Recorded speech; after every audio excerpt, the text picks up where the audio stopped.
नमस्कार, मैं हूँ मनविंदर। आप सभी राष्ट्रवादियों का एमबीएन नेटवर्क में एक बार फिर से बहुत-बहुत स्वागत है। मेरे साथ जुड़ चुके हैं मुंबई से आदरणीय भाऊ तोरसेकर जी। भाऊ, बहुत नमस्कार। स्वागत है आपका। नमस्कार। नमस्कार। भाऊ से महाराष्ट्र पे बात होगी, बंगाल पे बात होगी, लेकिन आगे बढ़ने से पहले आप सभी से आग्रह है कि वीडियो को जल्दी से लाइक कर लीजिए। तो भाऊ, किसी सीएम का पीएम से मिलना अब बहुत बड़ी खबर बन जाता है। देवेंद्र फडणवीस ने दिल्ली में प्रधानमंत्री नरेंद्र मोदी से मुलाकात की और इस मुलाकात के बाद तो एकदम से चर्चाओं का दौर शुरू हो गया। और आप, मुझे मालूम है कि चर्चाओं पे आप विश्वास नहीं करते हैं, क्योंकि आपको अंदर की बात पता होती है। मैं आपसे समझना चाहती हूँ कि क्या चल रहा है। कुछ नहीं, मैंने तो 2 दिन पहले मैं देवेंद्र से मिला हूँ। तो क्या है, ये सब कॉकरोच पार्टी बन गए। कहीं भी घुस जाते हैं और कोई भी खबर बना देते हैं, ऐसा कुछ नहीं है। अभी अभी 25 तारीख को शाम को एक प्रोग्राम था, वहां देवेंद्र से मैं मिला हूँ। तो ऐसा कुछ भी नहीं है। इनके पास खबर नहीं है, खबर जो है वो ढूंढने की तकलीफ नहीं उठाना चाहते। बस इधर उधर की ले लो और बोलेंगे। मनविंदर को भाऊ बोलेगा चर्चा चल रही है, फिर मनविंदर ओमकार को बोलेगी चर्चा चल रही है। चर्चा हम आपस में कर रहे हैं, उनको पता तक नहीं उनके बारे में क्या चर्चा है। वो मुझे शोले फिल्म का वो डायलॉग याद आता है। वो जी केस्टो जी। मुखर्जी जाकर उसको उल्लू बनाते, धर्मेंद्र और अमिताभ बच्चन कि जेल में सुरंग निकलने वाली है, और वो जाके खबर देता है और वो पृथ्वी का जो गोला होता है वो गिर जाता है, याद है ना, जी जी। हमारे जेल में सुरंग। तो ऐसी खबरें हो गई है। ये खबर नहीं है, ये सब एंटरटेनमेंट हो गया। अब कॉकरोच, इसमें किसके इसके इतने क्या फॉलोअर हो गए, कॉकरोच पार्टी। ऐसे पार्टियां बनती है, ऐसे पार्टियां बनती है क्या? और उस पर चर्चा चल रही है।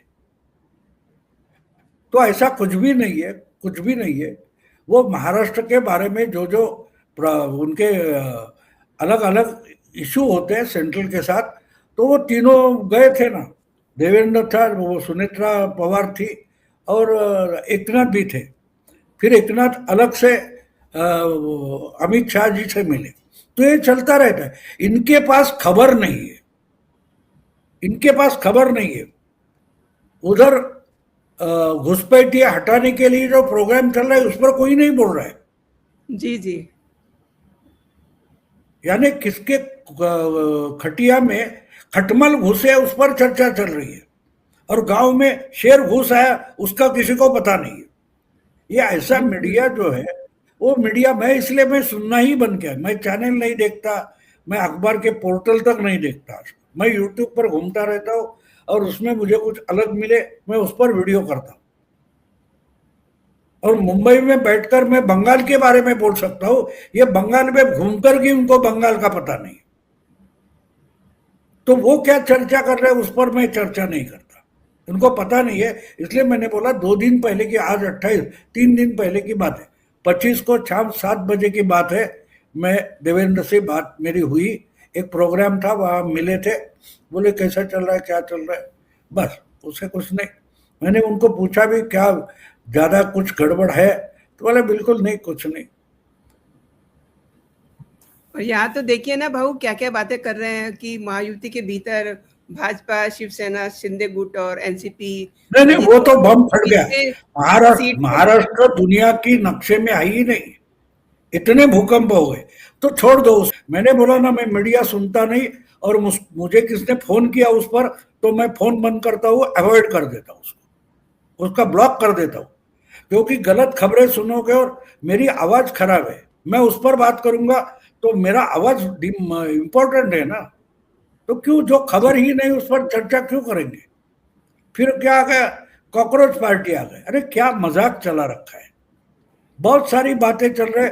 उधर घुसपैठियों को निकाला जा रहा है। नेपाल की बॉर्डर पर कुछ किलोमीटर तक पूरे दुकान बुलडोजर से उड़ाए गए, उस पर कोई चर्चा नहीं कर रहे, जिसका जनता की जीने से कोई रिश्ता नहीं है। ये खबरें चल रही, जोर जोर से चलाने दो। मैं मेरी टीआरपी गंवाना नहीं चाहता, इसलिए मैं लोगों को जो खबर चाहिए, जिसका एक्सप्लेनेशन चाहिए। अभी भी 15 3 हफ्ते होने को आए, आज 28 तारीख है, 4 तारीख को बंगाल का चुनाव का नतीजा आ गया, अभी भी ये उलझन में फंसे कि बंगाल में बीजेपी ने इतनी बड़ी जीत क्यों पाई। अरे वहां का हिंदू जिहादी बन गया, ये इनको पता नहीं चल रहा है। बिल्कुल।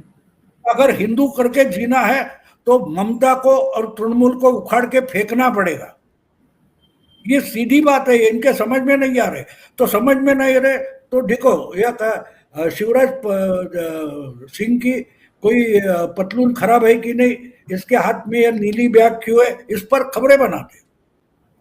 अब इन्होंने घुसपैठियों को निकालने के लिए अलग से कमेटी बनाई है। जी। वो कमेटी क्यों बन रही है, उसमें क्या होने वाला है, इस पर चर्चा नहीं होगी, क्योंकि इनके दिमाग में ही ये बात नहीं आती खबर क्या है। जिसको खबर ना पता चले और खबर ना पहचानने को आए, वो आजकल पत्रकार बन रहे। तो उनकी तरफ पीठ करो, उनको सुनना बंद करो। आशा जेफरसन, अमेरिका का जो कॉन्स्टिट्यूशन निकले वाला था, तो जेफरसन की एक कोट है कि I never read A news paper. 250 पुरानी बात बोल रहा हूं, I never read A news paper and I am well inform. तो बात समझो, ये पहली आज की बात नहीं, मैं 250 साल पुरानी बात बोल रहा हूं। तो ये छोड़ दो, इनको खबर समझ में नहीं आती, इस पर चर्चा है, उस पर चर्चा है, वो कहाँ गए, इसने पहला दाहिना पाव आगे पहले क्यों रखा, ये खबरें बना रहे। तो छोड़ दो उसको, उस पर चर्चा ही मत करो। भाऊ बहुत बड़ी बात की आपने। और बंगाल की तरफ रुख करते हैं। अमित शाह का जो बॉर्डर ऑर्डर है बहुत बड़ा काम कर रहा है और 3D से घुसपैठियों को डिटेक्ट किया जा रहा है। लेकिन वही बात है, देखिए जैसा हम अक्सर चर्चा करते हैं, ममता बनर्जी को तो अरविंद केजरीवाल की राह पे चलना है, अदालत अदालत खेलना है। अगर बुलडोजर चलता है तो अदालत पहुंच जाती है। अब देखिए शुभेंदु अधिकारी जिस तरीके से काम कर रहे हैं, बॉर्डर पे लाखों घुसपैठी इस समय जमा है, एक्शन चल रहा है, हिंदू बहुत खुश है एक्शन से, लेकिन ममता बनर्जी उनको घुसपैठियों के जाने का गम सता रहा है। जी भाऊ। 19 दिन हो गए बंगाल में सरकार बन गई। 19 दिन से सबसे मेन खबर है वो किसी भी मीडिया पर नहीं है, और वो खबर ये है कि सरकार बन गई, मुख्यमंत्री बन गया, 4-5 मंत्री बन गए, लेकिन किसी को भी अभी कोई पोर्टफोलियो नहीं दिया है। बंगाल में 5-6 मंत्री है, उसमें कौन गृह मंत्री है मुझे बोलो, कौन होम मिनिस्टर है, कौन अर्थ मंत्री है। ये खबर है सबसे बड़ी, और इसका पता ही नहीं मीडिया को कि 4-5 मंत्री बनाए, पूरा मंत्रिपरिषद नहीं बनाया, लेकिन 4-5 जो मंत्री बने उसमें से कौन सा मंत्री पद कौन संभाल रहा है, कौन सा मंत्रालय कौन संभाल रहा है, ये सब इतने बड़े बड़े जो डिसीजन है वो कौन ले रहा है, किसको पता नहीं। और जो खबर देने वाले उनको भी पता नहीं। तो बंगाल की सबसे बड़ी खबर जिनको पता नहीं, वो खबरें दिखा दे। इसका मतलब साफ है कि चुनाव लगने से पहले 6 महीने से सरकार आने के बाद क्या काम करना है उसका पूरा प्लान तैयार था। वो प्लान शुभेंदु इंप्लीमेंट कर रहा है। उसमें कितनी मंत्री परिषद के कितनी बैठकें हो गई मुझे बोलो 3 हफ्तों में, कई खबर सुनी? कोई मंत्रिमंडल की बैठक हो गई इसमें ये डिसीजन लिया? बिल्कुल नहीं है। सब डिसीजन रेडीमेड है, और ये सबसे बड़ी खबर है जो कोई मीडिया में मिलेगी नहीं। इसलिए मैं बोल रहा हूं मीडिया में खबर होती ही नहीं, जिसको गॉसिप बोलते हैं, ये सब गॉसिप चलता है आजकल। जर्नलिज्म है ना, वो गॉसिप बन गया, क्योंकि उनको भी मालूम है जब तक ये बॉर्डर पूरी सील नहीं होती, डिटेक्ट डिलीट डिपोर्ट, उसका जो उन्होंने तय किया है। अब लोग केरला से भागकर, कल मैंने एक वीडियो देखा, वो केरल से भाग के आया है बांग्लादेशी, वो हकीमपुर बॉर्डर पर बैठा है कि मुझे भेज दो भाई, मेरे गांव जाना है, मेरे देश जाना है। तो इसकी खबर नहीं मिलेगी, क्योंकि इनको खबरें देना नहीं, गॉसिप चलाना है। तो इसलिए बंगाल में जो कुछ चल रहा है, बंगाल में जो कुछ हुआ है, वही अगर इनको समझ में नहीं आ रहा है तो ये खबरें कहां से लाएंगे और कहां से आपको कैटर करेंगे? बिल्कुल पॉसिबल नहीं है, क्योंकि बहुत कुछ चल रहा है। अब दूसरी बात है कि आपने, और एक बात देखो, 9 तारीख को सरकार बन गई बंगाल, जो 4-5 मंत्री और सुवेंदु मुख्यमंत्री हो गया। उसके बाद नरेंद्र मोदी देश के प्रधानमंत्री और होम मिनिस्टर अमित शाह, इन दोनों के मुंह से तुमने बंगाल ये शब्द तक नहीं सुना है। भूल गए वो बंगाल, वो लग गए यूपी और पंजाब में। इसकी खबर है नहीं है, इसकी खबर नहीं है। अब मायावती क्या कर रही है, इसने टोपी लगाई कि नहीं अखिलेश ने, उसके बाल इतने क्यों बड़े हो गए, उसने लंबे बाल क्यों रखे हैं, उस पर चर्चा चल रही है।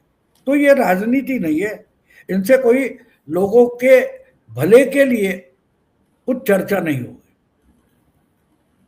इसलिए मैं बार बार बोलता हूं, खबरें देखना बंद करो और यूट्यूब पर घूमते रहो, आपको कहीं ना कहीं अच्छी खबर मिल जाती है, जो असलियत में खबर है। ये तय किया कि उसने उस दिन एक उसका न्यूज मैंने देखा, किसका, शुभेंदु का, वो बोला अपने आप भाग जाओ वरना मैं बाद में पकड़ूंगा। जी। तो वो भागना, केरल से भागकर बंगाल आए। इसका मतलब समझो क्या इंपैक्ट है, इसका मतलब क्या है। और जो कुछ हो रहा है उसके बाद आंखें खुल रही है। कर्नाटक में नया नवजोत सिंह सिद्धू ढूंढ लिया है। जैसे पंजाब का सत्यानाश किया था, वैसे ही राहुल गांधी और प्रियंका मिलकर कर्नाटक में सत्यानाश कर देंगे पार्टी का। शुरू कर दिया है। तो चर्चा होगी तो उस पर होनी चाहिए ना, खबरों में। खबरों में इस पर चर्चा नहीं है। बस सिद्धू आया था कि नहीं, उसने नाश्ते में क्या खाया था, ब्रेकफास्ट मीटिंग में क्या हो गया, बस गॉसिप चल रहा है। वरना ये खबरें, इसलिए मैंने देखना ही बंद कर दिया। इसलिए अभी चर्चा चल रही, तुमने बोला, मुझे पता नहीं चर्चा चल रही। मैं डायरेक्टली अगर देवेंद्र से मैंने 3 दिन पहले मिला हूं तो इस पर गॉसिपिंग क्या चल रहा है उससे मुझे कर्तव्य नहीं कोई।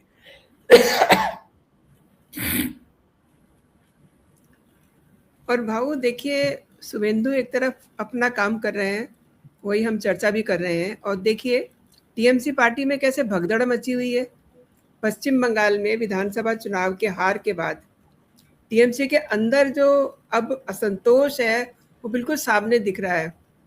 अब गुरुवार को ही देखें तो राज्यसभा सदस्य और टीएमसी के जो नेता है शांतनु सेन, राष्ट्रीय प्रवक्ता भी हैं, उन्होंने इस्तीफा दे दिया है। इसके अलावा 60 पार्षदों ने भी ममता का साथ छोड़ दिया है। लास्ट टाइम आपने कहा ही था कि ममता के हाथ से पार्टी जाएगी। अब देखिए वही होता हुआ दिखाई दे रहा है।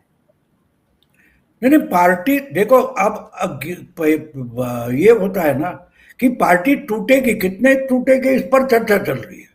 अरे महाराष्ट्र में पार्टी टूटी नहीं है, उद्धव से पार्टी छीनी गई है, शरद पवार से पार्टी छीनी गई है। उसके बाद अगर बंगाल में टीएमसी के बारे में क्या होगा तो वो सोचो कि टीएमसी ममता और अभिषेक के हाथ से छीनी जाएगी। वो लाइन लगाकर बैठे कि चलो हम बीजेपी में आते हैं।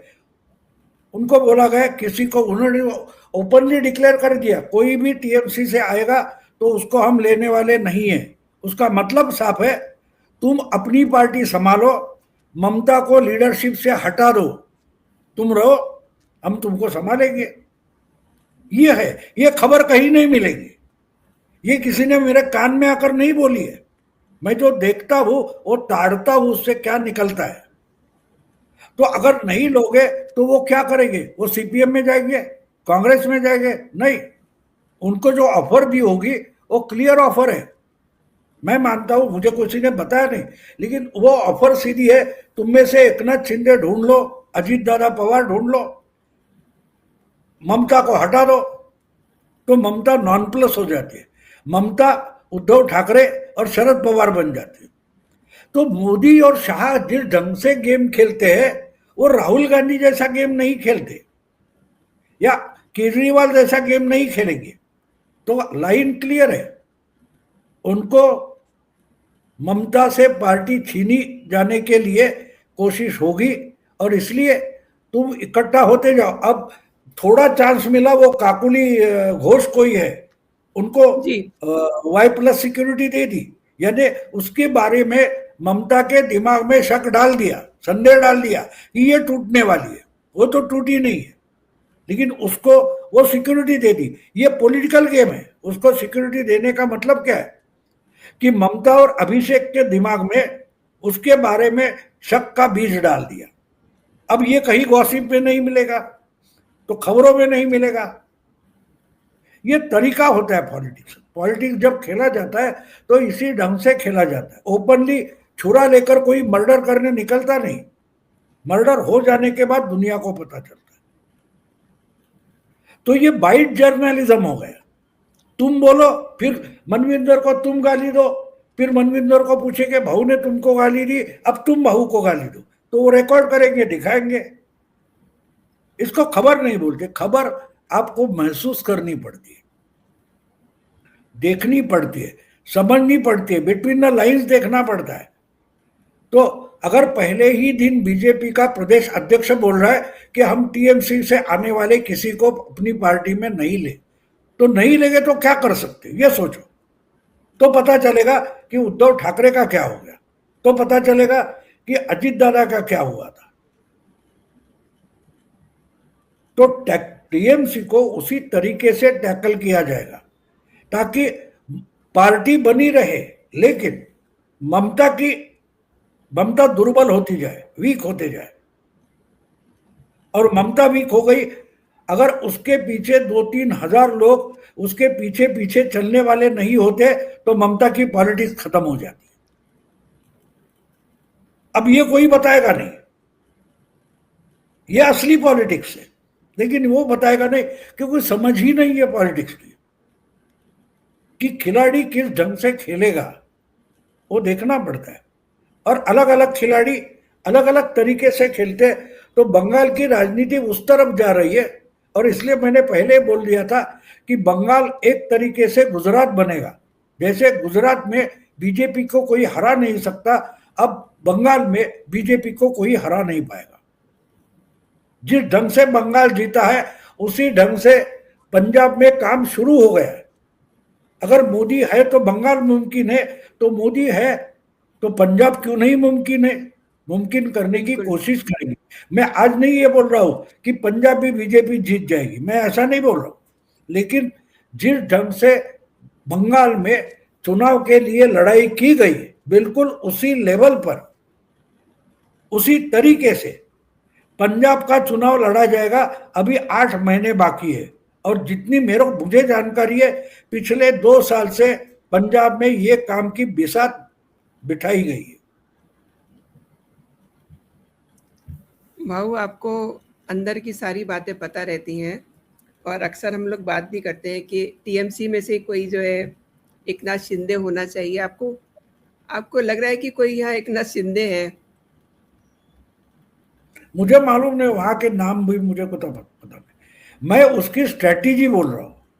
जी जी बिल्कुल, मैं उसकी स्ट्रेटेजी बोल रहा हूँ कि किस ढंग से टीएमसी को अमित शाह या बीजेपी हैंडल करेगी।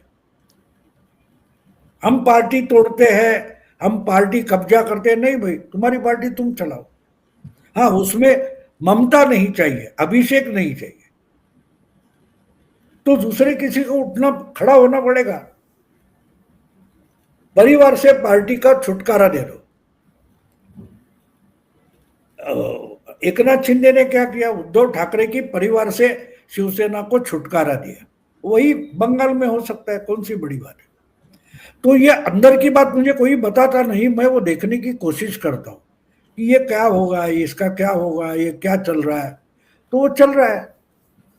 और दूसरी बात उन्होंने की है, जिस ढंग से बंगाल की जनता को उस डर से निकाला है, भय से निकाला है, तो आज बांग्लादेशियों को ढूंढने की जरूरत नहीं है। आम जनता अपने आसपास के, अपने मोहल्ले में, अपने गली कुचे में कोई संदेहास्पद रहता है, उसको ढूंढते हैं, पुलिस को खबर देते हैं। और पुलिस को आम शुभेंदु अधिकारी ने तो बोल दिया खुला, तुमको मिलता है तो पकड़ो, पुलिस थाने के लेके जाओ। तो पुलिस भी डर जाती है। अब बंगाल के पुलिस की भी हालत इतनी बुरी है कि 10-15 साल उन्होंने ममता की गुलामी की है।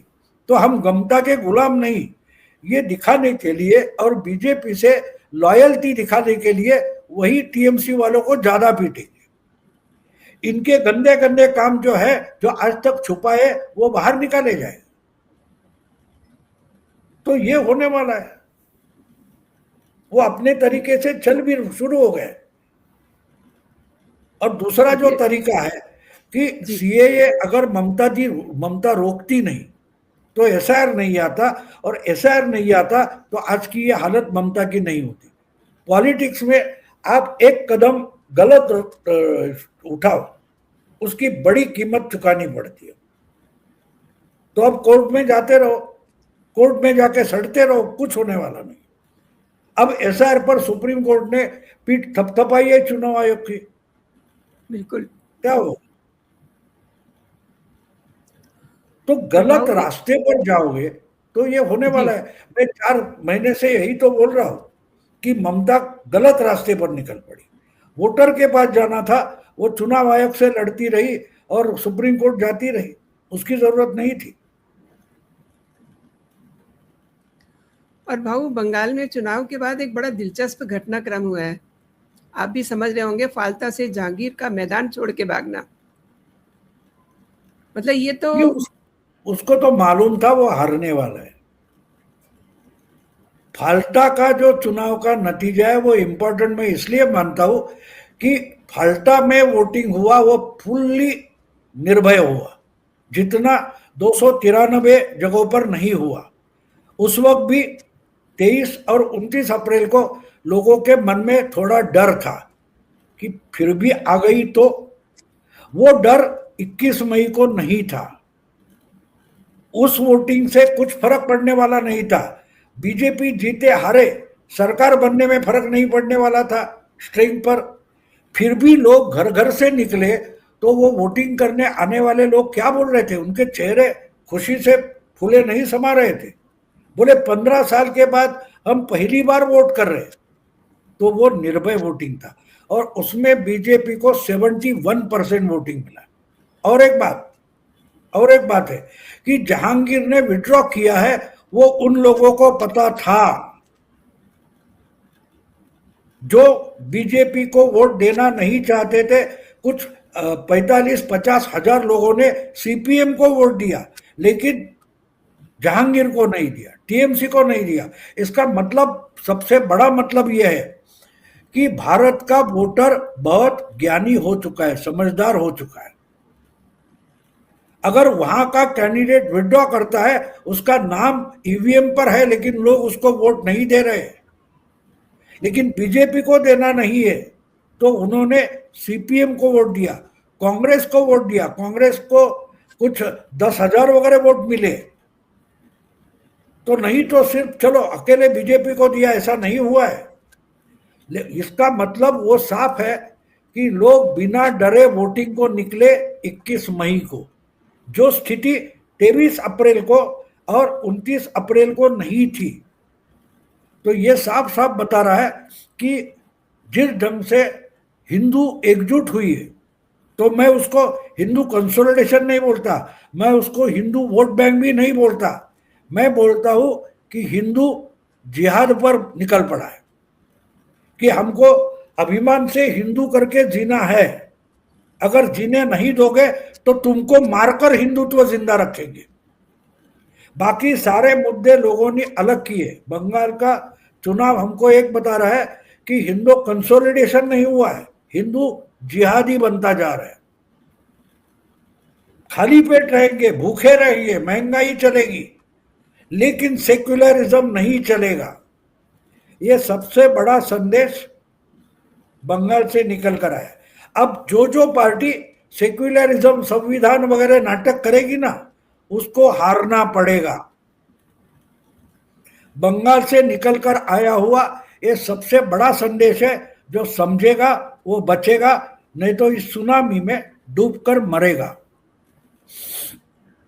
और भाऊ एक माइंडसेट और देखने को मिल रहा है ना, जो आने वाले, मैं समझती हूँ कि जो 2027 के चुनाव है, उससे भी आगे जो चुनाव होंगे, ममता को नंदीग्राम से कोई उम्मीदवार नहीं मिल रहा है। वही तो ममता की गलती है, मैं मानता हूं। ममता अगर फाइट बैक करना चाहती है तो मैं मानता हूं कि ममता को नंदीग्राम से जाकर उपचुनाव में खड़ा होना चाहिए, तो वो खबर बन जाएगी, उसकी चर्चा शुरू हो जाएगी कि देखो ये डरी नहीं है, शेरनी है। या अगर शुवेंदु ने उसको भवानीपुर में आकर हराया है तो वो उसके गुफा में घुस गई है, उसके जंगल में घुस गई है, लेकिन करेगी नहीं, वो दूसरा किसी को ढूंढेंगे। वही तो पॉलिटिक्स में एक बात होती है। मुझे याद है जब इंदिरा गांधी को 78 में जब उन्होंने चिकमंगलुरु से सीट जीती थी, उसको डिस्क्वालीफाई किया तो वो मेढक से लड़ी थी। डर कर भागना या हार से डरना लड़ाई नहीं होती, हार जीत तो होती रहती है, लड़ना जरूरी होता है। और ममता अगर स्ट्रीट फाइटर है, हर चमचा बोल रहा है कि ममता चुप नहीं बैठेगी, ममता तो स्ट्रीट फाइटर है। अरे है तो नंदीग्राम का चुनाव होने जा रहा है, जाकर वहां खड़े रहो और दिखाओ कि मैं लड़ सकती हूं। लेकिन लोगों का डर है, ममता अब आम बंगाली जनता से डरी है। उसको मालूम है उसको शुवेंदु ने नहीं हराया है, उसको अपने लोगों ने हराया। तो अगर यहां हार जाती है तो हाँ, एक बात है कि नंदीग्राम जाकर चुनाव लड़े और हाथ जोड़कर माफी मांगते फिरे कि भाई 15 साल गलती हो गई, मुझे माफ कर दो, तो शायद लोग माफ करेंगे। और इसके लिए नंदीग्राम का उपचुनाव सबसे बड़ा ममता के लिए अपॉर्चुनिटी है। लेकिन दिमाग ठिकाने हो तो, सही सलाहकार हो, एडवाइजर हो सकता है, वरना तो ठीक है, चलता रहेगा। सही कह रहे हैं कि आप तो बहुत अच्छे से समझते हैं कि ममता का नेचर कैसा है, जिद्दी है और अभी भी एडामेंट है, अभी भी अपनी गलतियों में सुधार नहीं कर रही हैं। रेदर एक भी मीटिंग ऐसी नहीं हुई जिसमें ये पता चले कि ये क्यों हारे हैं, इनकी हार क्यों हुई है। बस हर दिन जो है अदालत अदालत का खेल खेल रहे हैं। भाऊ, आपने जो विश्लेषण किया है महाराष्ट्र पे, बंगाल पे, और जिस तरीके से आपने पत्रकारों की राजनीति पे आपने जो कमेंट किया है वो मेरे दर्शकों को पसंद आएगा। आपने भाऊ मेरे लिए समय निकाला, मेरे दर्शकों के लिए समय निकाला। आपका बहुत बहुत धन्यवाद। जय हिंद, जय भारत।